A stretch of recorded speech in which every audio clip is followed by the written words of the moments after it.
Hello everybody, my name is Alexandria Armach and I'm currently in the Masters of Health Administration program at the University of St. Augustine for Health Sciences.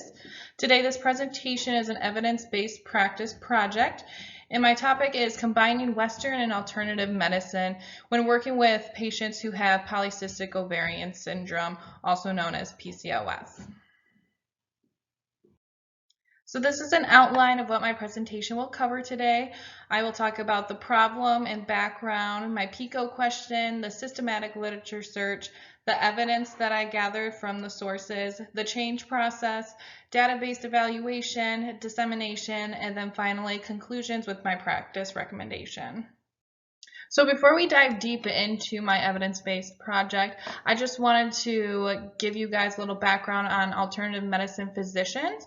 So according to the American Institute of Alternative Medicine, these physicians, you might know them as naturopathic physicians. That's another word that people usually describe them as, and then their main focus is prevention and then using a holistic treatment. And they do combine traditional and Western methods, and then they do focus on homeopathy, herbology, acupuncture, massage, and holistic wellness. So a little bit about the problem and the background behind my project. There's a huge gap in research for women's health in the first place. And then LaGrue in 2019 mentions that there's a lack of prevention and treatment of PCOS. And at the same time, there's an interest from the population of women who do have this disorder who want to know why they have this disorder, how did their body allow them to get this disorder, and how can they move forward from it. And typically these women are not diagnosed early, which Raquel talks about in 2016. And this is a complication because patients aren't getting diagnosed early because we do not have enough evidence about PCOS, and then it's just leading to further complications. And then Harrington and others in 2021 mentions that typical treatments are causing other issues. So right now we are just masking problems for patients, but really we need to get to know the root cause of why they are having the PCOS. So here is my PICO question. Do women with PCOS have normal levels of luteinizing and follicle-stimulating hormones working with an alternative medicine doctor compared to just being prescribed birth control and other medications by a traditional physician? So here you can see my PRISMA model, which I created after doing my systematic literature search. The keywords I used for this search were birth control and oral contraceptive pills and PCOS or polycystic ovary syndrome and traditional medicine and functional medicine and holistic medicine and alternative medicine. I also used hormone and then the plural version and luteinizing hormone or the abbreviation, and similar with the follicle stimulating hormone. My inclusion criteria includes English as an only language, original or systematic reviews, past 5 years, academic journals, women as a population, and then imbalance of LH and FSH, and then evidence-based healthcare. And then my exclusion criteria includes male population, women not on birth control, if the study was older than 5 years, animal studies, and IVF studies. And then the databases I used were ProQuest, Web of Science, and National Library of Medicine. So towards the beginning of my search, in total I had 140 studies, and after taking out duplications and adding all my criteria, I ended up with 6 studies for my systematic literature search. After reading through my sources, I did come up with 5 main ideas for my evidence. And then the first one's traditional treatments and the involved risks with them. So Arndt and others in 2017, they said that treatments are not addressing all symptoms for PCOS patients because there is a variety of symptoms one patient may have. And then the traditional treatment methods like metformin and oral contraceptive pills, those can lead to other health complications. And Arndt, Hugh, Kadura, and Sebastio all mentioned that in their articles. Things that these traditional methods can lead to include cardiovascular disease, hypertension, deep vein thrombosis, and metformin may actually cause adverse effects for fertility. And then all of them do mention a lack of evidence for PCOS with Western and alternative medicine, and then how there's up and coming research for it with the alternative medicine, which is very exciting. And then type of data collected, I chose this as a main idea because of the lack of the etiology of PCOS. Even if the articles did not mention the specific hormones of LH and FSH, they collected other data that were related to women's reproductive system. And then variety of alternative treatments, just to name some examples, Arntz and others in 2017 did a study with 2 herbal tablets that had a variety of plants involved in them. And then ICSI and others in 2019 used berberine, which is a derivative from a plant. And then finally, Sebastião in 2018 used the supplements of calcium and vitamin D. And then interprofessional collaboration, only 2 of the studies actually focused on this collaboration between Western and alternative medicine, and that involved the berberine and vitamin D and calcium with oral contraceptive pills or metformin. And the remaining of the articles focused on the gaps in research and what other research needs to be done so that this can be used in the clinical field. And then finally, based on the strength of recommendation taxonomy, these 6 studies, I rated them as a B. I believe this to be true because one of the studies did not focus on all parts of my PICO question, and that study also collected their data from medicine books rather than clinical studies with PCOS patients. And then another reason is because of the low quantity of studies on the topic. But I don't see that as a con because my project is filling that gap so we can have more research with this combination of Western and traditional medicine. And the research and data are consistent between my sources, which shows promise for the future practice of interprofessional care with PCOS patients in their LH and FSH hormone levels. For this project, I would start with implementing it in my OBGYN office that I work at in Grand Rapids, Michigan. I chose this model of the Cotter and Cohen because the first part is about urgency, which is consistent with my own personal cognitive processes. And then after I acknowledge typically what is the most important task, I then identify which leaders I will need to help me. And then finally, I also have an emotional connection to this EBP change, which is the final part of this model. So the steps, establishing a sense of urgency. For me to do this, I would ask providers how many patients have recurrent office visits for PCOS with no improvement, similar with them making additional appointments to switch treatments due to this. And this shows an urgency for this collaboration so that we are asking our patients how the issue started instead of what symptoms they are just currently having.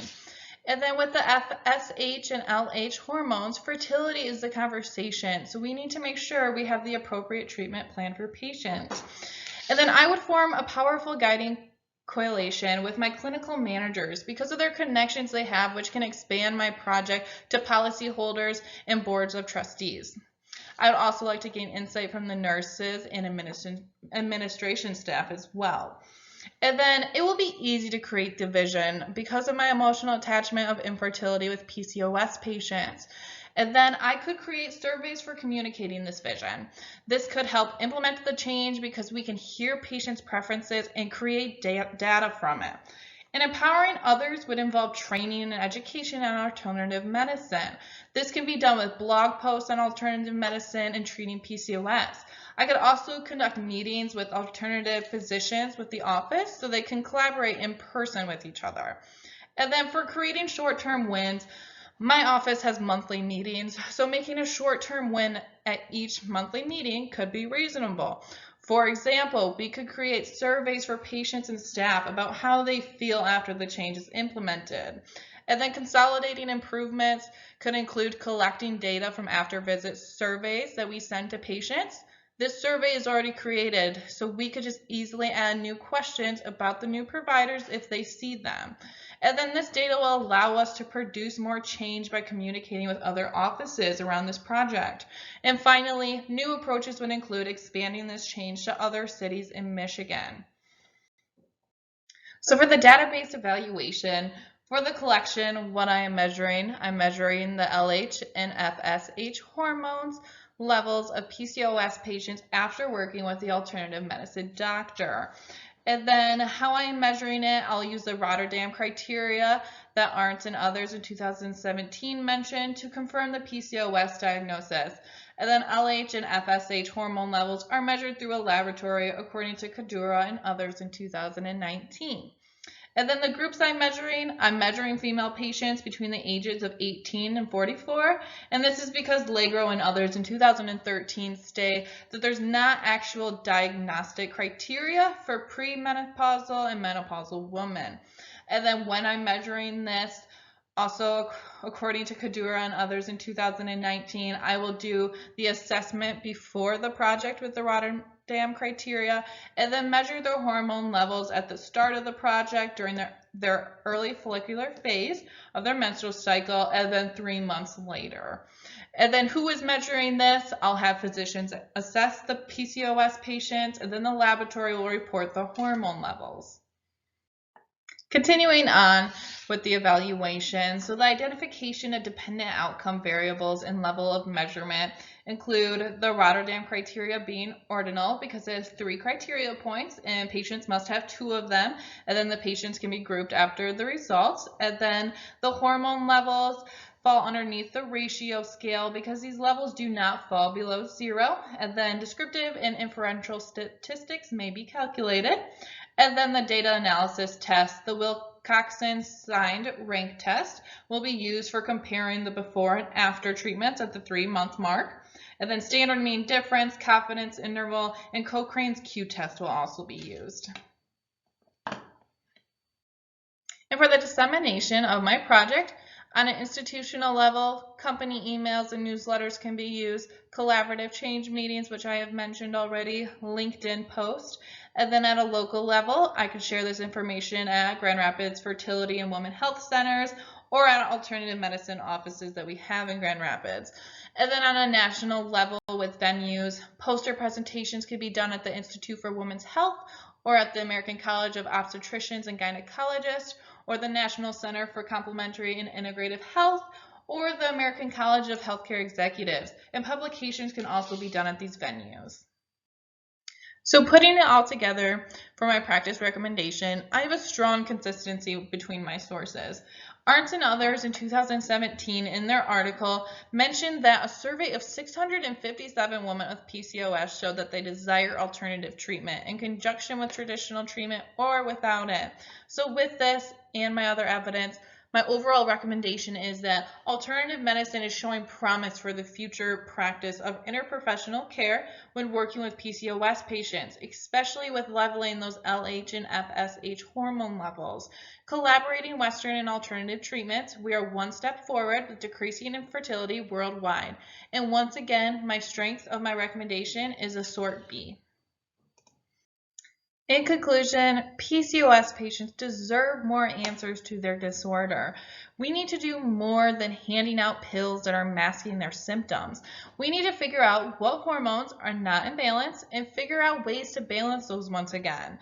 The evidence shows that herbal treatment alone or in combination with these traditional methods improve women's LH and FSH levels, which can play a huge role in one's fertility. This EBP change is not meant to ditch traditional methods completely because many women enjoy the improved symptoms from those medicines.